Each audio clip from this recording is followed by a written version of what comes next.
Assalamualaikum warahmatullahi wabarakatuh. Selamat pagi teman-teman. Mari kita melanjutkan materi yang selanjutnya. Kemarin kan kita sudah belajar mengenai dengan mobilitas sosial. Nah, sekarang kita belajar mengenai materi konflik dan integrasi sosial dalam masyarakat. Nah, yang pertama, mari kita belajar dulu apa itu konflik sosial dalam masyarakat. Nah, teman-teman tahu nggak apa yang dinamakan konflik sosial itu? Iya, benar. Jadi konflik sosial merupakan suatu proses di mana perseorangan atau orang atau kelompok masyarakat yang berusaha untuk memenuhi tujuannya dengan jalan menyakiti lawan yang disertai dengan tindakan kekerasan atau ancaman.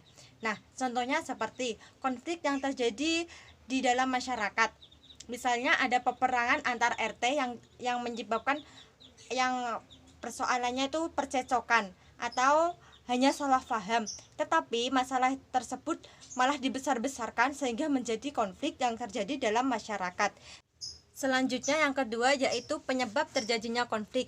Yang pertama, perubahan individu, yang kedua, perubahan latar belakang kebudayaan, yang ketiga, perubahan nilai-nilai yang cepat, yang keempat, saling ketergantungan, yang kelima, masalah komunikasi, yang keenam struktur organisasi, yang ketujuh perbedaan kepentingan. Yang ketiga yaitu masalah konflik sosial. Masalah konflik sosial dibagi menjadi 5. Yang pertama yaitu konflik sosial, yang kedua konflik antar kelompok, yang ketiga konflik antar negara, dan yang keempat yaitu konflik antar organisasi, yang kelima yaitu konflik rasial. Nah, untuk yang pertama yaitu konflik sosial. Konflik sosial merupakan konflik yang terjadi di dalam masyarakat yang melibatkan antara satu kelompok masyarakat dengan kelompok masyarakat yang lainnya. Contohnya seperti pertikaian antar anggota masyarakat, yaitu dalam satuan kecil antara RT dan RW. Misal karena persaingan atau karena adanya pemenangan lomba, misal lomba sepak bola. Yang kedua yaitu persaingan antar kelompok. Persaingan antar kelompok merupakan konflik yang terjadi antara kelompok satu dengan kelompok yang lainnya yang berbeda karena perbedaan tujuan dan persaingan yang tidak sehat guna memenuhi tujuan masing-masing kelompok. Nah, contohnya seperti pertikaian antara kelompok A dan kelompok B yang disebabkan karena salah paham. Yang ketiga yaitu konflik antar negara. Konflik antar negara merupakan konflik yang terjadi antara negara satu dengan negara yang lainnya.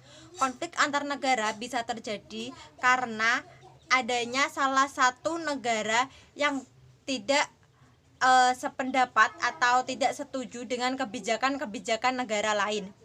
Nah, misalnya konflik yang terjadi di Israel dan Palestina. Itu kan peristiwa itu terjadi karena perebutan kekuasaan atau perebutan wilayah yang tidak menemukan titik temu.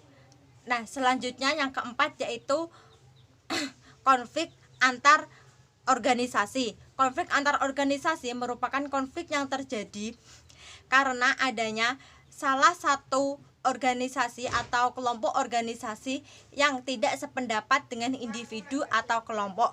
Misal, dalam sebuah forum diskusi atau dalam sebuah forum organisasi ada perbedaan kan, yang namanya perbedaan itu harus dikemukakan dan harus diterima oleh masing-masing kelompok.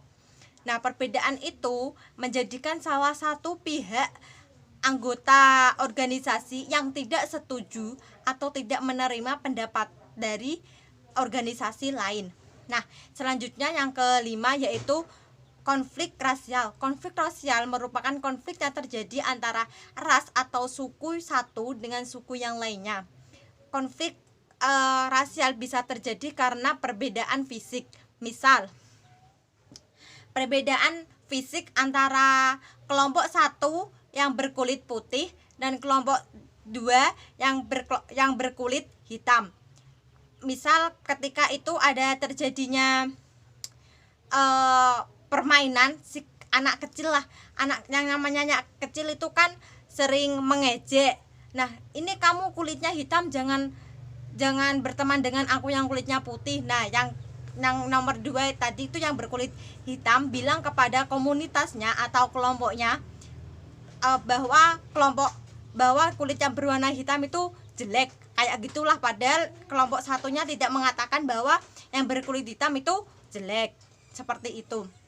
Selanjutnya yaitu dampak positif dan negatif pengendalian sosial.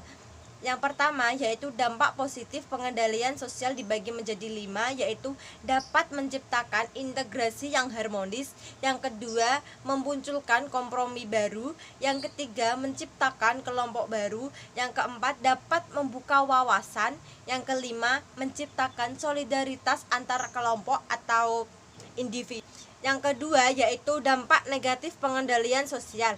Dampak negatif pengendalian sosial ada 5. Yang pertama, rusaknya fasilitas umum. Yang kedua, terjadinya perubahan kepribadian. Yang ketiga, menyebabkan dominasi kelompok pemenang. Yang keempat, menimbulkan kekacauan.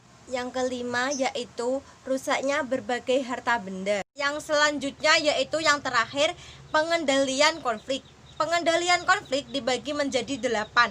Yang pertama, konsiliasi. Yang kedua, mediasi. Yang ketiga, arbitrasi. Yang keempat, kompromi. Yang kelima, toleransi. Yang keenam, adjudikasi. Yang ketujuh, segresi. Dan yang kedelapan, konversi. Untuk yang pertama yaitu konsiliasi. Konsiliasi merupakan usaha mempertemukan keinginan dari pihak yang mengalami konflik demi tercapainya tujuan bersama. Nah, konsiliasi ini bisa terwujud karena adanya lembaga tertentu dalam masyarakat. Lembaga tertentu tersebut yang bertujuan atau yang berfungsi sebagai pengendali konflik. Yang kedua, mediasi. Mediasi merupakan cara pengendalian sosial atau cara pengendalian konflik dengan bantuan dari pihak ketiga sebagai penasihat. Namun, pihak ketiga dalam mediasi di sini tidak berfungsi apa-apa atau tidak memihak antara pihak satu dengan pihak yang kedua. Yang selanjutnya yaitu arbitrasi. Arbitrasi merupakan sama dengan mediasi, akan tetapi pihak ketiga dalam mediasi itu hanya memberi keputusan yang mengikat untuk kedua belah pihak. Jadi keputusannya itu tidak membenarkan juga tidak menyalahkan. Yang keempat yaitu kompromi. Kompromi merupakan pengendalian konflik di mana kedua belah pihak menyelesaikan permasalahannya dengan mengurangi tuntutan bersama. Jadi kompromi itu saling sadar diri, tidak menyalahkan satu sama lain. Yang kelima yaitu toleransi. Toleransi merupakan usaha atau cara pengendalian konflik yang terjadi atas kesadaran masing-masing kedua belah pihak. Jadi toleransi itu saling sadar diri, dia sama dengan kompromi. Yang keenam yaitu adjudikasi. Adjudikasi merupakan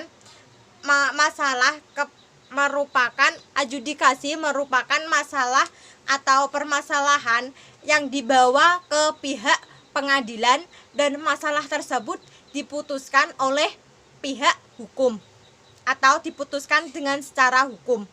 Yang ke-7 yaitu segresi. Segresi merupakan pengendalian konflik yang mana salah satu pihak menghindari pihak lain agar permasalahan tersebut tidak semakin melebar atau agar masalah tersebut tidak terjadi secara berkepanjangan. Yang ke-8 yaitu konversi.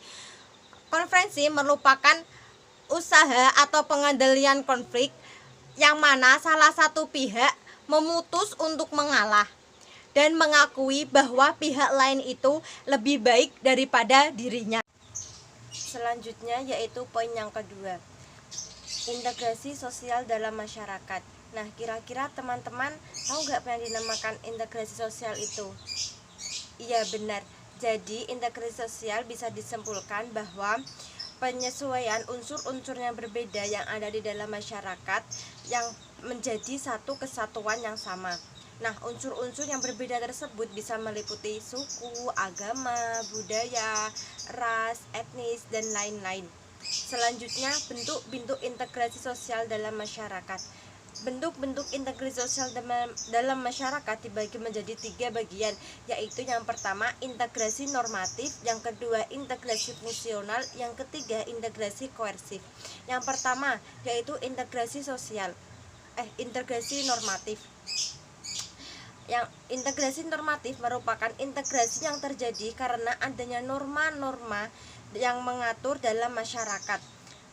Contohnya seperti negara Indonesia menganut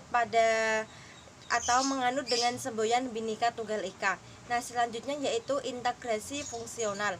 Integrasi fungsional merupakan integrasi yang terjadi karena adanya fungsi-fungsi tertentu dalam masyarakat. Contohnya seperti masyarakat Jawa mayoritas bermata pencaharian sebagai petani, dan masyarakat Bugis bermata pencaharian misalnya nelayan dan lain-lain. Selanjutnya yaitu integrasi koersif.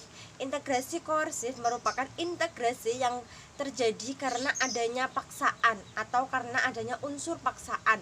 Nah, unsur paksaan tersebut seseorang tidak ikut serta-merta dengan dirinya sendiri, melainkan dipaksa dengan orang lain. Poin yang terakhir yaitu proses terjadinya integrasi sosial dalam masyarakat. Proses terjadinya integrasi sosial dalam masyarakat dibagi menjadi 4.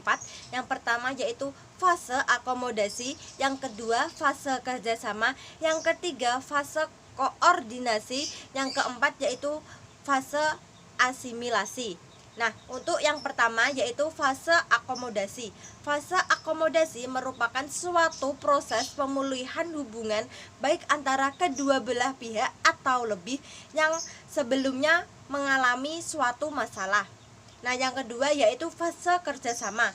Fase kerjasama merupakan suatu usaha bersama antara orang, perseorangan, kelompok atau yang lainnya untuk mencapai tujuan masing-masing kelompok. Nah, yang ketiga yaitu fase koordinasi. Fase koordinasi merupakan suatu usaha yang sinkron atau teratur untuk menyediakan jumlah dan waktu yang tepat. Yang keempat yaitu fase asimilasi. Fase asimilasi merupakan pembaharuan dua kebudayaan yang disertai dengan hilangnya ciri khas kebudayaan asli yang kemudian muncul atau digantikan dengan kebudayaan yang baru. Sekian dari saya. Apabila ada kesalahan, saya mohon maaf, dan apabila ada kelebihan, semua itu dari Allah Subhanahu wa taala. Terima kasih. Wassalamualaikum warahmatullahi wabarakatuh.